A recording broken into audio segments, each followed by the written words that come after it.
ngo mpere ku ngingo yo kuvuga ubuhamya Minisitiri Bizimana yatugejejeho. Hari ubundi buhamya burebure burimo amateka akomeye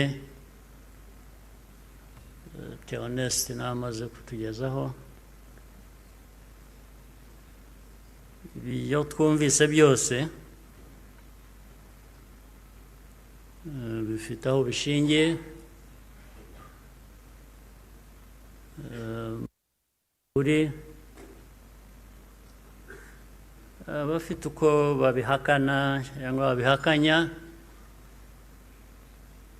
ngira ngo bafite akazi gakomeye kugira ngo uhindure amateka nk'ayo y'abantu nk'abandi, uyagire uko ushaka, aba mu gihugu hano byaba hanze, cyane cyane bakunze guhindura aya mateka yacu ku mpamvu zitandukanye.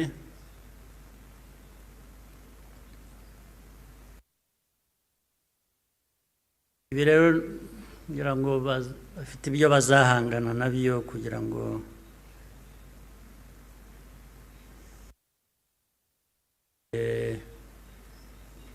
amateka nk'aya bayavuga ukundi. Ariko icyo navuga nk'ibyo Theoneste yavuze,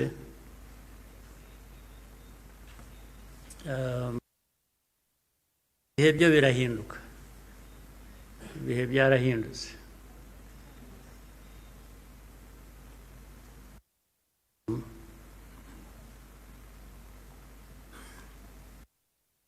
Ntawuzongera gupfa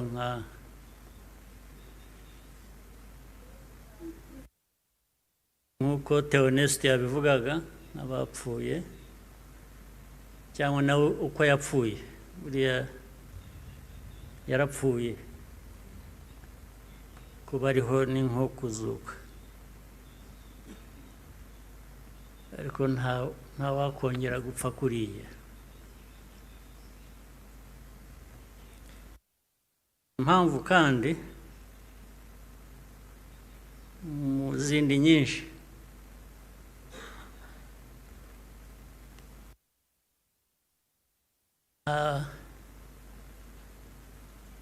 ntabwo wakwica umuntu kabiri.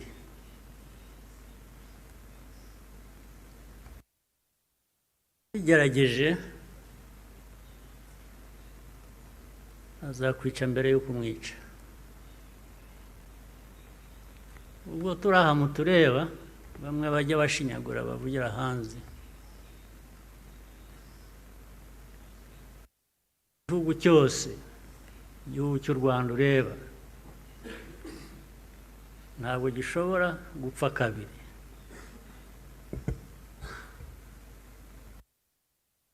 Mbere y'uko wakwica u Rwanda azakwica.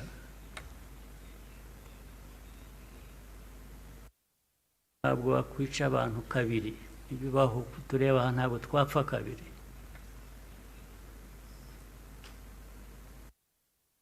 Ari twe bakuru, ari abana bacu, ntawe uzabica kabiri, ntibishoboka, ntabwo byakunda.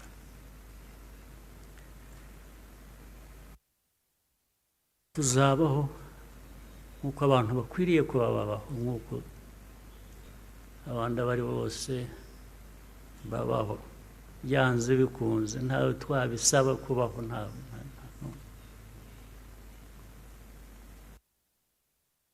Uko mbivuze uku, hari ababyumva ukundi cyangwa hari abazabisubiramo ukundi, ariko uko mbivuze ni uko nguko aba ariko mu gutwara.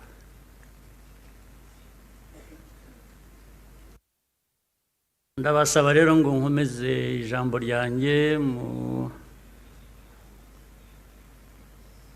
rurimi abashyitsi bamwe hano bumva batagombye kubasemurira cyangwa se benshi cyane bari hanze bafitanye isano n'amateka yacu harimo n'abo